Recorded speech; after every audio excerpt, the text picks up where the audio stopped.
Kristen Stewart poses in a jockless jockstrap. A California Senate candidate wants a $50 minimum wage. And police officers in Peru orchestrated a major drug bust dressed as teddy bears. We are more than halfway through February, and it's time for my losers of the week.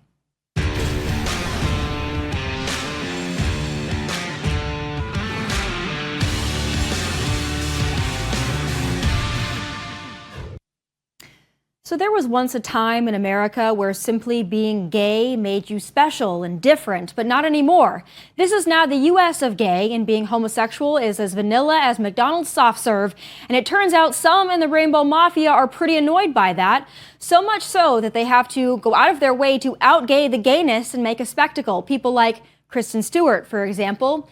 Yes, Bella from Twilight is still pale, but that is where the similarities end.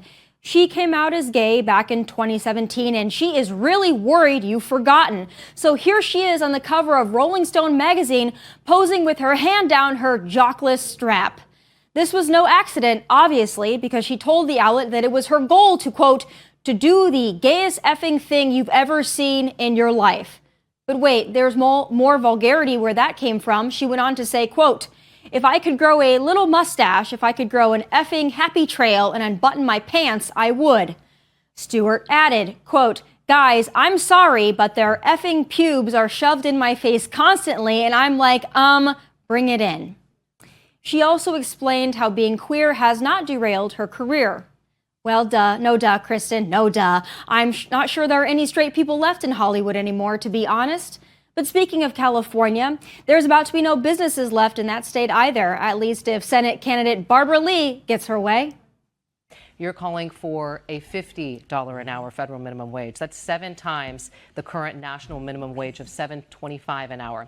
Can you explain how that would be economically sustainable for small businesses? You have 60 seconds. In the Bay Area, I believe it was the United Way, came out with a report that very recently, $127,000 for a family of 4 is just barely enough to get by.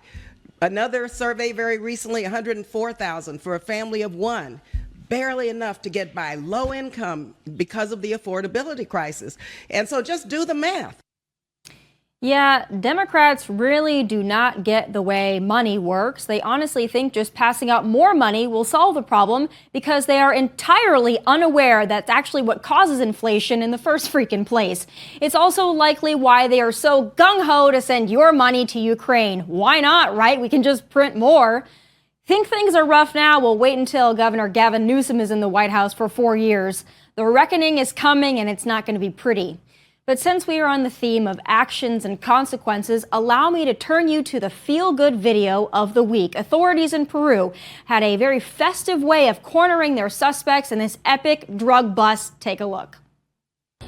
¿Cómo están, Gonzalo, Maricel? Muy buenas tardes. Miren, por favor, esta sorpresa que le ha traído este osito cariñosito a estas 2 mujeres con sus globitos. ¿Qué habrá en esta caja? ¿Chocolates? ¿Rosas por San Valentín? No, son años de cárcel y un par de grilletes. Así es como la Policía Nacional con el Grupo Terna han capturado a 2 mujeres el día de ayer por vender droga. Estamos con el...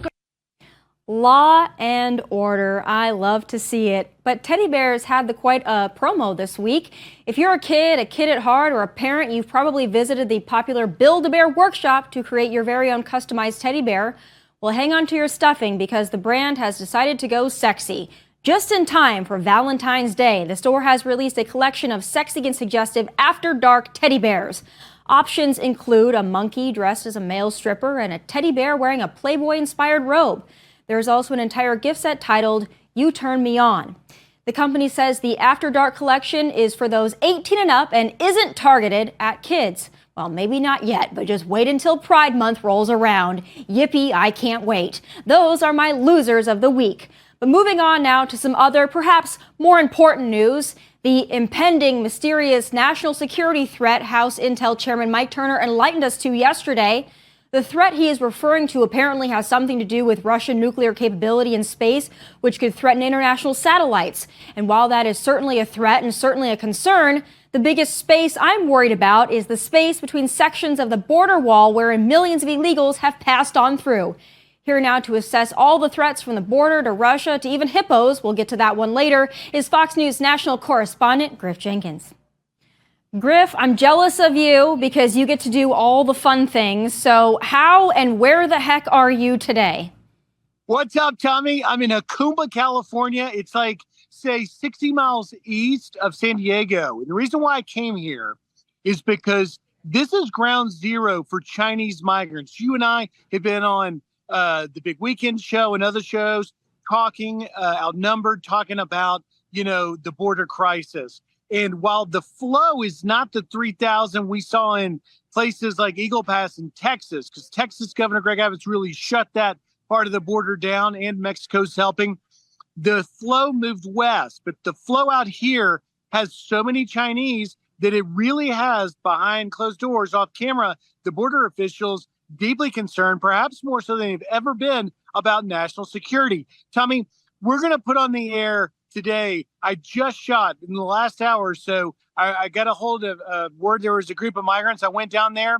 There was a group of 260, 270, 90+% were Chinese. The majority of those were single adult males. I asked one of them, he spoke a little English. I said, where do you want to go in the U.S.? I said, L.A. I said, why did you come? He said, and this is a quote, take the money.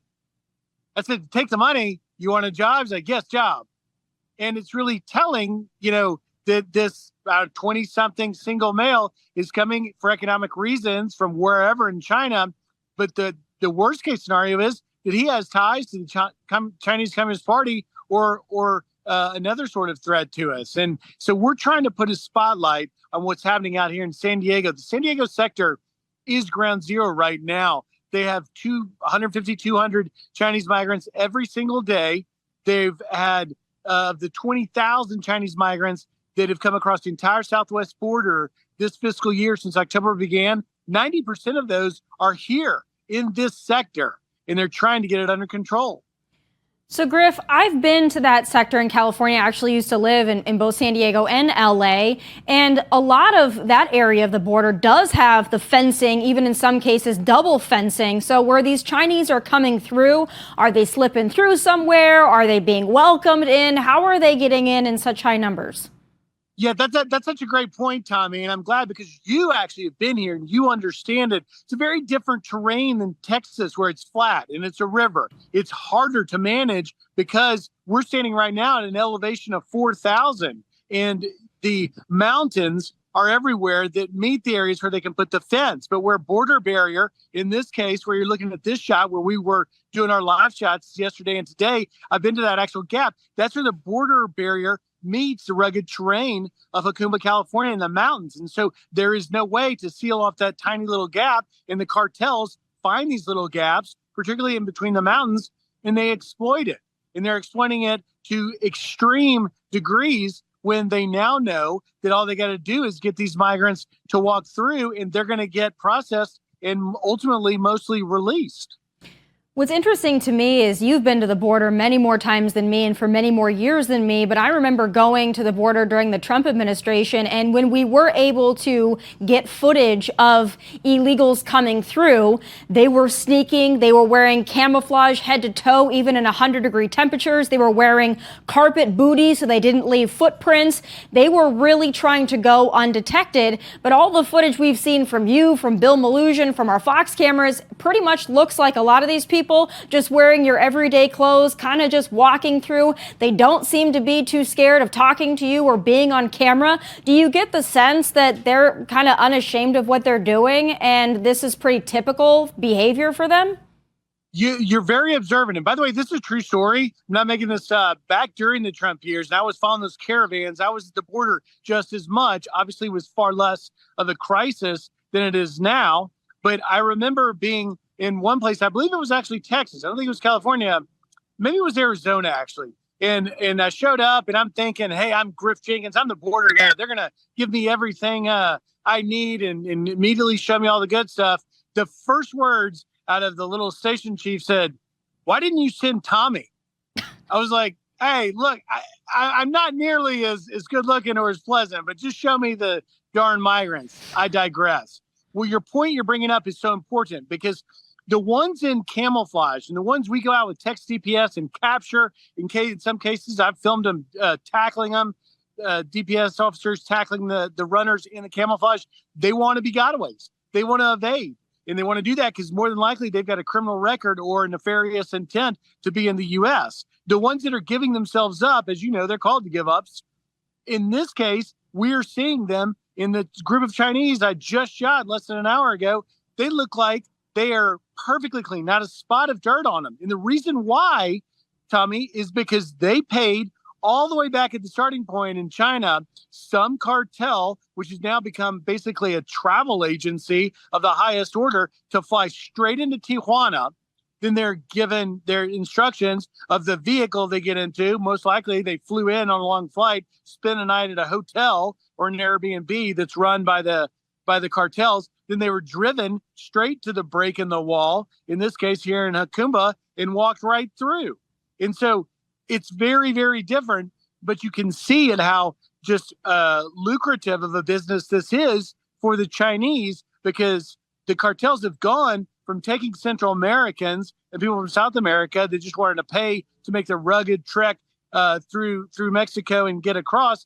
They're literally picking up at point A in China, taking them all the way to point Z, which, as we all know, is the United States. Now, that said, there are still a lot of Chinese making their way through the Darien Gap and making the long journey, and they, of course, look as rough as the others. But it's a very different, when you look at those migrants, you look at videos, you can tell a lot about what you're seeing. The really rugged ones that have maybe made that long trek, giving themselves up, the ones that are really clean, that paid top price, $20,000 to get the cartel travel service, or in the case, as you mentioned, wearing camo, getting tackled by border agents because they wanted to evade authorities.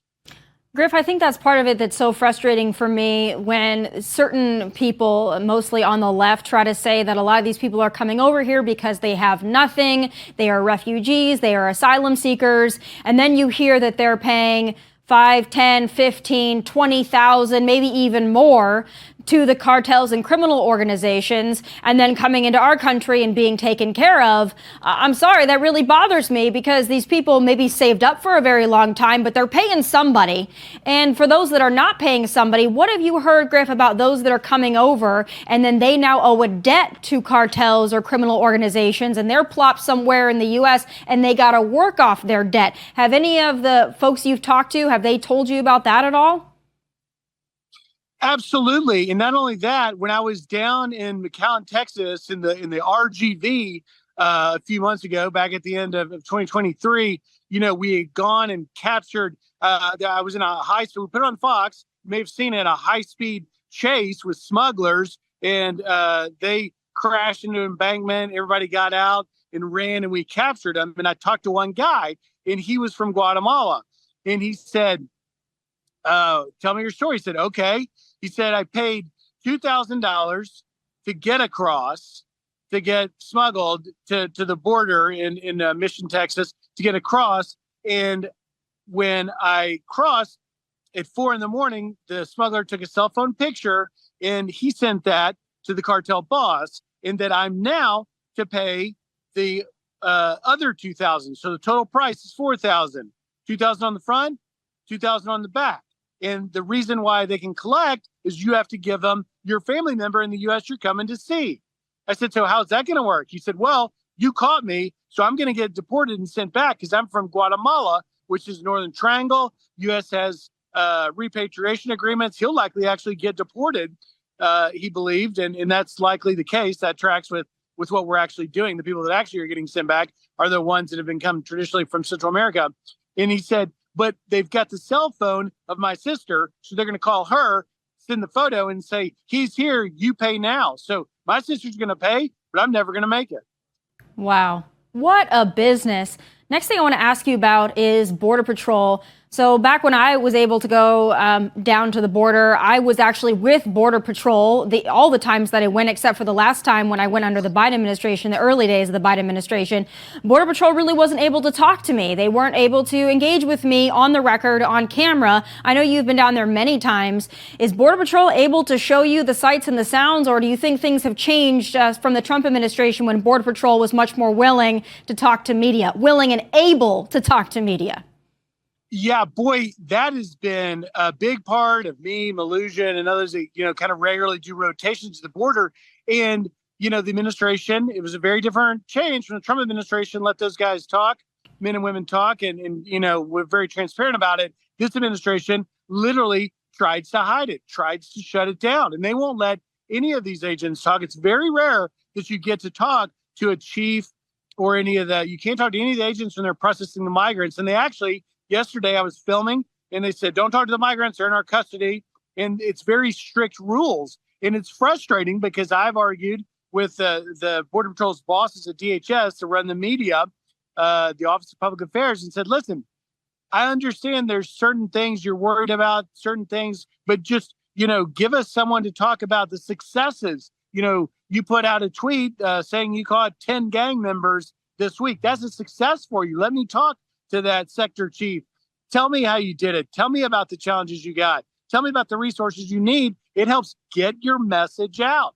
That's what the Office of Public Affairs for any government agency should do, is we just try to work with the media to get messages out. And I've even gone so far, Tommy, is to say, listen, I understand you don't want them to be interviewed by me. You don't trust me or any other interviewer. So let me just put my cameraman on the rescue boat when you go out on the river and rescue migrants and save lives. There's no greater heroic service that our Border Patrol agents are doing other than securing the border than to save lives when it becomes that kind of humanitarian tragic situation. And yet they still don't do that either. So access is very, very difficult.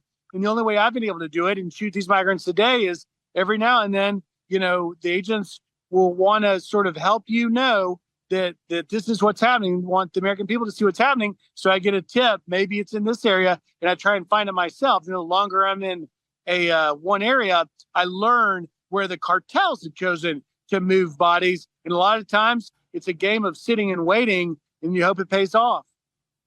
Yeah, big difference. I know you got to go. You got a busy day. But the last thing I do want to ask you about is your Fox Nation Hippo special, because I found this very intriguing. Once again, you get to do all the fun things. I want to play the trailer real quick so people can get some background, and then I want to ask you about that real quick before I got to let you go. Let's play the trailer. It's a little after 9 o'clock and we found a group, 4 or 5 hippos here. We're keeping a little bit of distance. You can hear them. We've learned that's a warning sign. They know I'm here. We don't like it. The locals say every night, right in this location, the hippos cross the road. Griff, I know you're fearless, but that right there looks dangerous. You're just jealous, right? I have the fastest time. I have the best job in Fox. I can't tell them no, because then they won't pay me. But the story that's really come to light, and it was a New York Times article the November of last year. It said, by the way, Colombia's moved to begin sterilizing a national program to sterilize 40 hippos a year because they are now the most invasive species. Now, what in the heck are we talking about? Short story's this. Pablo Escobar, the drug lord, when he died in 1993, had an entire lavish personal zoo. Lions, tigers, zebras, giraffes. Why? Because he's a drug lord. That's what billionaire drug lords do. They have ostentatious stuff. And he had 4 hippos. When they were rounding up all the animals to donate to South American zoos, the hippos were very aggressive. People were getting hurt. And so the officials said, screw them. They'll die off. No, they loved it. The officials in Colombia told me it's hippo heaven, but now that they've got a hippo time bomb, because the 4 turned into dozens, turned into hundreds. Now they have no idea. They could have 1,000 or more. And these are the most dangerous land mammal on the planet. They weigh 3 tons. They can run 30 miles an hour, and they have a really, really bad short temper. And so when we were getting closer, they would, a couple of times they ran. They didn't get it to where we were really fearing for our lives, although our handlers were very worried that I was getting too close. My wife, by the way, made fun of me because I said, we're getting very close. You can see this one's agitated. So we're just going to get a little closer and get a better look for you. My wife was like, what kind of wildlife journalist are you when you tell everyone this is dangerous and then you get closer? So I guess I got the bravery DNA, but not the intelligence DNA. Well, I love it, and I know that about you because you're always pushing the limits, and we always appreciate it. I always love working with you from the comfort of the studio in New York City, though it is kind of like a jungle outside those walls. Griff, thank you for coming on, telling us everything that's going on, and I hope to see you really soon. Be safe out there. Hey, Tommy, I can't wait to see you back in New York or wherever else we meet. And by the way, I'm just trying to live up to the title of this great show and be fearless. You are fearless, and please tell them that I would like to go back to the border sometime. I know you got a lot of pull down there, so I'd love to go with you and Bill one of these days. Please think of me. Done deal. We'll get you down here. You need to see it, and every American in the country needs to see it if they haven't already. I always know when I go to the border that I blend in really well, too, which is always an asset for everybody. Thank you so much, Griff. Be safe out there. Bye. All right. Well, that does it for me, folks. Be sure to catch me tonight on Hannity on Fox News and this weekend at 7 p.m. Eastern on the Big Weekend Show, also on Fox News. From Nashville, God bless and take care.